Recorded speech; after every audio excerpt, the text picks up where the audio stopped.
आजचा जो माझा मननाचा विषय आहे तो आहे देवाची अप्रतिम प्रीती. आणि त्यासाठी आपण योहान शुभवर्तमान याचा 3रा अध्याय आणि त्याचं 16वं वचन वाचणार आहोत. आपल्या सगळ्याचा परिचयाचं हे वचन आहे. योहान शुभवर्तमान याचा 3रा अध्याय आणि त्याचं 16वं वचन. जॉन्स गॉस्पल चॅप्टर 3 वर्स 16. देवाने जगावर एवढी प्रीती केली की त्याने आपला एकुलता एक पुत्र दिला, अशासाठी की जो कोणी त्याच्यावर विश्वास ठेवतो त्याचा नाश होऊ नये, तर त्याला सार्वकालिक जीवन प्राप्त व्हावे. हे आपल्या सगळ्यांचं परिचयाचं वचन आहे आणि लहानपणापासूनच किंबहुना संडे स्कूल पासूनच आपण आपल्या लेकरांना हे वचन शिकवतो. हे वचन तसं पाहिलं तर बायबलचा सारांश आहे. बायबलमध्ये जे पण लिहिलेलं आहे त्याचा सारांश या वचनामध्ये आपल्याला पाहावयास मिळतो. विशेषतः योहान ह्या प्रीतीविषयी अधिक बोलतो. इतर सेवकांपेक्षा योहान प्रीतीविषयी अधिक बोलतो. आणि त्याच योहान शुभवर्तमानामध्ये जर आपण पाहिलं तर प्रीती हा शब्द 57 वेळेस आलेला आहे आणि त्याच्या पत्रांमध्ये देखील तो प्रीतीचा वारंवार उल्लेख करतो. आणि म्हणूनच त्याला प्रीतीचा प्रेषित असं नाव देण्यात आलेलं आहे. तर आपण ह्या प्रीतीविषयी आज पाहणार आहोत. आमच्या देवाची प्रीती कशी आहे, त्याचे 7 पदरी गुणधर्म आपण पाहणार आहोत. पहिला त्याचा गुणधर्म आहे प्रीतीचा स्रोत, द सोर्स ऑफ लव्ह. ही प्रीती कुठून आली, ह्या प्रीतीचा उगम कुठून आहे? तर ह्या प्रीतीचा उगम जो आहे तो प्रभू येशू ख्रिस्तामध्ये आहे, देवामध्ये आहे. या वचनामध्ये आपण पाहतो ना, देवाने जगावर एवढी प्रीती करणारा देव. आमचा देव प्रीतीने भरलेला आहे. म्हणूनच आपण पहिले योहानाचं पत्र याचा 4थ्या अध्यायाचा 8व्या वचनामध्ये असं वाचतो, देव प्रीती आहे. ज्यावेळेस योहान म्हणतो देव प्रीती आहे, म्हणजे त्याचा स्रोत, त्या प्रीतीचा स्रोत कशामध्ये आहे? प्रभू येशू ख्रिस्तामध्ये, देवामध्ये आहे. प्रीतीचा उगम देवामध्ये आहे. आणि किती चांगली गोष्ट आहे, आमचा देव प्रीती करणारा देव आहे. तुमच्यावर माझ्यावर प्रीती करणारा देव आहे, प्रीतीने भरलेला देव. म्हणूनच पौल किती सुंदर म्हणतो पहिले करिन्थकरास पत्र याच्या 13व्या अध्यायाच्या 13व्या वचनामध्ये, पहिले करिन्थ 13:13, सारांश विश्वास, आशा, प्रीती ही तिन्ही टिकणारी आहेत, परंतु त्यात प्रीती श्रेष्ठ आहे. आमचा देव प्रीती करणारा देव. प्रीतीला सगळ्यात श्रेष्ठ म्हटलंय. विश्वास, आशा नाहीशी होती. ज्यावेळेस आमचा प्रभू येईल त्यावेळेस विश्वास आणि आशा नाहीशी होती, परंतु आम्ही स्वर्गात गेल्यानंतरही तिथे प्रीती असणार आहे प्रिया. आणि किती चांगली बाब आहे, तुमच्या आणि मला आल्हाददायक आनंद देणारी बाब आहे प्रियांना. इर्मयाच्या पुस्तकामध्ये आपण असं वाचतो, ज्यावेळेस तिथे असं म्हटलेलं आहे इर्मयात 31:3 मध्ये, मी सार्वकालिक प्रेमवृत्तीने तुझवर प्रेम करीत आलो. करत आहे, करणार आहे असं इर्मया म्हणत नाही, करत आलो. आमचा परमेश्वर आमच्यावर सतत प्रीती करणारा आहे. त्याच्या प्रीतीला कधी खंड पडत नाही. अखंड अशी प्रीती तो तुमच्या आणि माझ्यावर सदैव करत असतो. दुसरा मुद्दा, प्रीतीची सर्व व्यापकता, द स्कोप ऑफ लव्ह. इथे काय म्हटलंय? देवाने जगावर, त्या जग आम्हाला दाखवतं किती व्यापक त्याची प्रीती आहे. तो कुणा विशेष व्यक्तिमात्रावर प्रीती करत नाही, कुठल्या जातीवर, कुठल्या धर्मावर प्रीती करत नाही, तर तो तुमच्या आणि माझ्यावर सर्वांवर प्रेम एकसारखं, त्याच्या प्रीतीमध्ये पक्षपात नाही. तो एकसारखीच तुमच्यावर माझ्यावर प्रीती करत असतो प्रिया. त्याच्या प्रीतीला न रुंदी आहे, न लांबी आहे, न उंची आहे, न खोली आहे. उडी आघात त्यांनी आमच्यावर प्रीती केलेली आहे आणि तो प्रीती करत राहतो, करत राहतो. आणि येणाऱ्या दिवसामध्ये आम्ही स्वर्गामध्ये गेल्यानंतरही त्याच्या प्रीतीला काही खंड पडणार नाही. ती प्रीती तशीच असणार आहे. म्हणून पौल त्या प्रीतीचं वर्णन करत असताना फार सुंदर म्हणतो. ज्यावेळेस आपण रोमकरास पत्र याचा 8वा अध्याय आणि त्याचं 38 आणि 39 वचन, रोमकरास पत्र याचा 8वा अध्याय 38 आणि 39.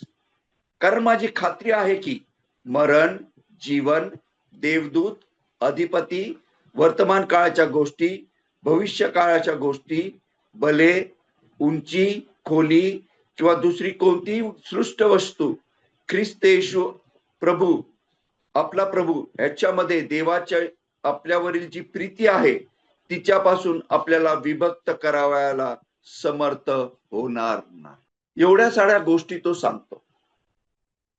ह्यातली कुठलीही गोष्ट काय करू शकते? आम्हाला ख्रिस्ताच्या प्रीतीपासून वेगळं करू शकत नाही. ते तुमच्या आणि माझ्या जीवनाचं एक अविभाज्य अंग झालेलं आहे. तरी अशा प्रकारची प्रीती तुमच्या आणि माझ्यावर केलेली आहे प्रिया. किती चांगला देव तुम्हाला आणि मला लाभलेला आहे प्रिया. तुमच्या आणि माझ्यावर सतत प्रीती करणारा, ज्या जगातील कुठली शक्ती किंवा व्यक्ती आम्हाला त्याच्या प्रीतीपासून वेगळं करू शकत नाही, अशी त्याची प्रीती आहे. तिसरा मुद्दा, प्रीतीचं समर्पण. प्रीतीचं समर्पण. एकुलता एक पुत्र दिला, द सॅक्रिफाइस ऑफ लव्ह.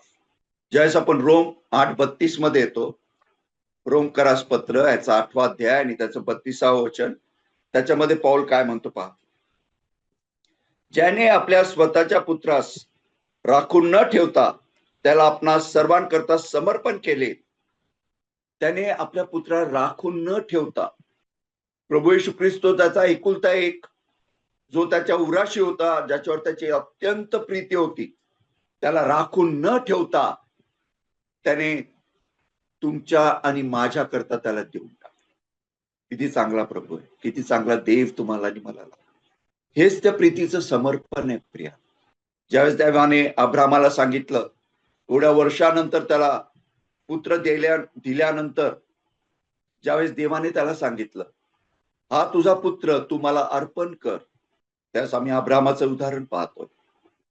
त्यांनी काही हयगय केली नाही. जसं प्रभूने सांगितलं, जसं देवाने सांगितलं, त्याने तसं केलं.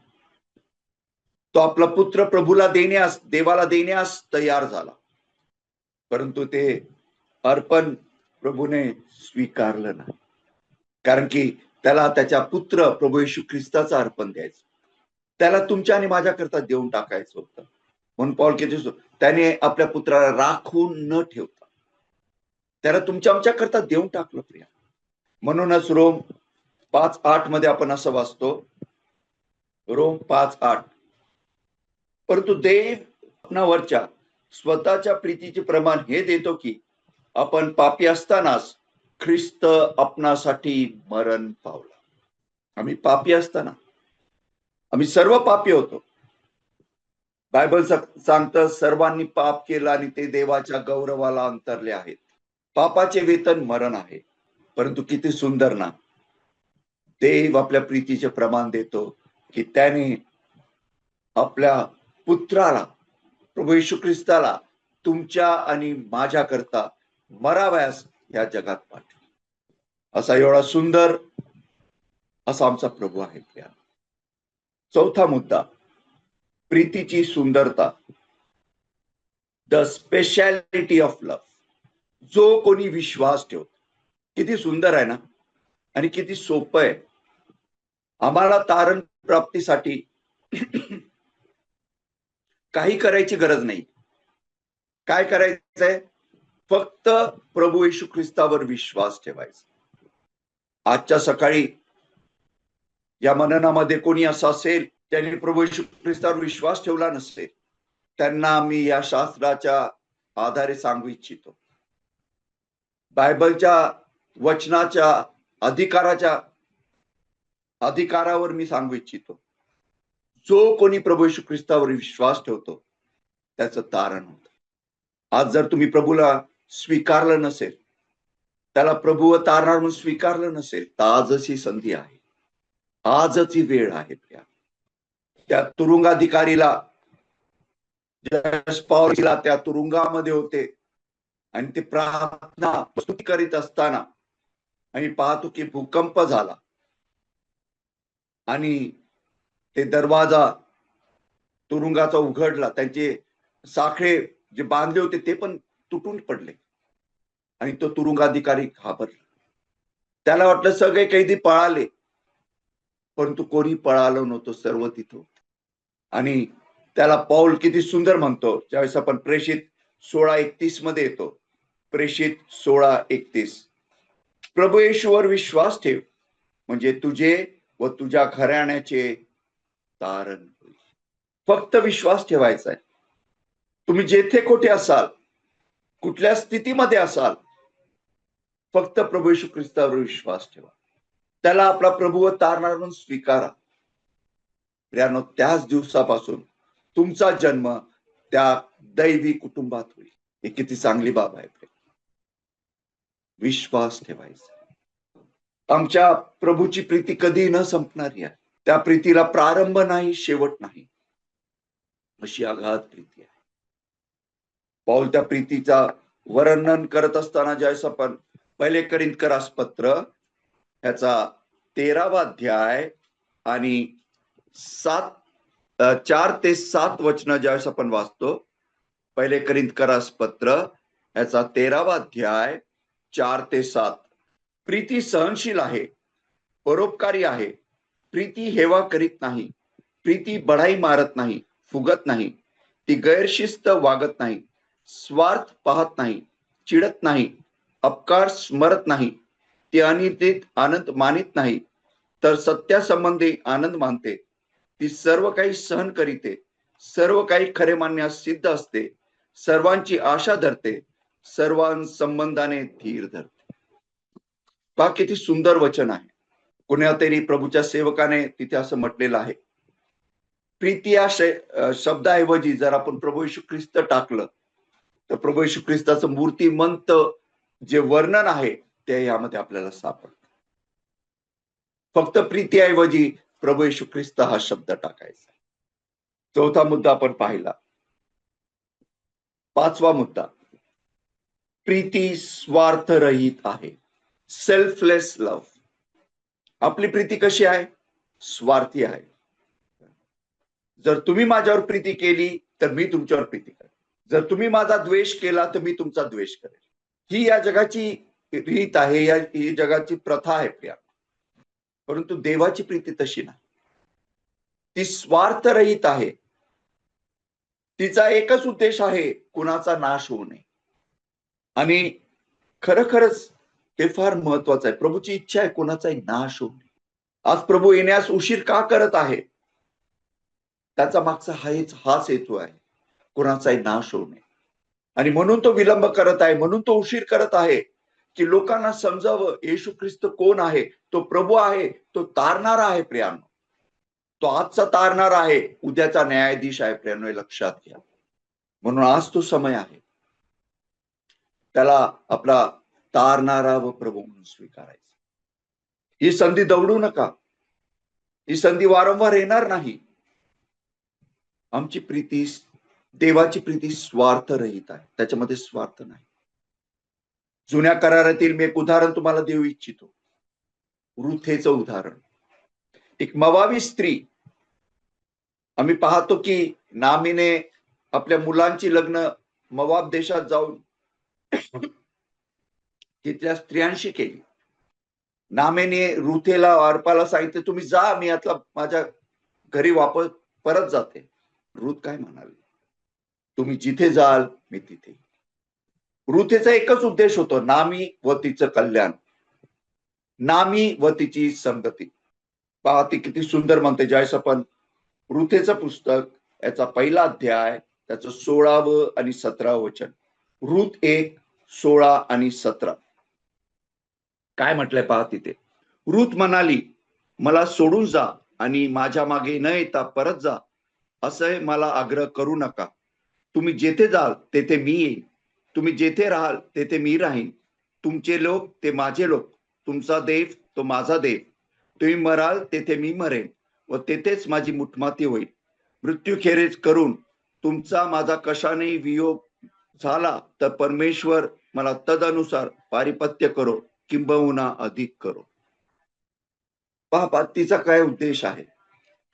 मला फक्त तुमच्या बरोबर आहे. अशा प्रकारची प्रीती प्रभूवर तुम्ही आणि मी केली पाहिजे. फक्त प्रभू तू माझा आहेस, मला तुझ्याशिवाय कोणी नाही. तसंच आम्ही पाहतो उद्याळ पुत्राविषयी त्या पित्याने देखील त्याच्यावर प्रीती केली. त्याने जरी आपल्या पित्याचं नुकसान केलं, आपल्या बापाला त्रास दिला, दुःख दिलं, तरी त्याच्यावरची प्रीती कमी झाली. त्याने त्याच्यासाठी सर्व काही केलं जे त्याला करावायचं. 6वा मुद्दा, सोडविणारी प्रीती, सेव्हिंग लव्ह. ते प्रीती आम्हाला त्या कॅल्व्हरीच्या क्रूसावर पाहाव्यास. आमच्या प्रभू येशू ख्रिस्त त्या कॅल्व्हरीच्या क्रूसावर गेला. ज्या ठिकाणी तुम्ही आणि मी असायला हवं होतं त्या ठिकाणी गेला. बायबल सांगतं जो प्रत्येक व्यक्ती झाडावर टांगलेला आहे तो शापित आहे. ते शापित मरण प्रभू येशू ख्रिस्ताने तुमच्या आणि माझ्याकरता घेतलं प्रियानो. त्या कॅल्व्हरीच्या क्रूसावर गेला. त्याने आपलं प्राण त्या ठिकाणी दिला तुमच्या आणि माझ्याकरता. कुणाचाही नाश होऊ नये तर त्याला सार्वकालिक जीवन. हाच उद्देश आहे प्रियानो आज एक त्याचा प्रीतीविषयी आपण पाहतो. ज्यावेळेस पॉल गलतीकारास पत्र 2ऱ्या अध्यायाच्या 20व्या वचनामध्ये काय म्हणतो पहा. गलती 2:20, त्याने माझ्यावर प्रीती केली व स्वतःला माझ्याकरता दिली. फक्त प्रीतीच केली नाही तर त्याने माझ्याकरता स्वतःला देऊन. 7वा मुद्दा, प्रीतीची सर्वोच्चता, द सुप्रिमेसी ऑफ लव्ह. काय ते सर्वोच्चता? सार्वकालिक जीवन. ज्या जीवनाला प्रारंभ नाही, ज्या जीवनाला शेवट नाही, असं जीवन तो तुम्हाला किती चांगला आमचा प्रभू आहे. प्रभू येशू ख्रिस्त योहान कृष्णवर्तमानाच्या 10व्या अध्यायाच्या 10व्या वचनामध्ये काय म्हणतो पहा.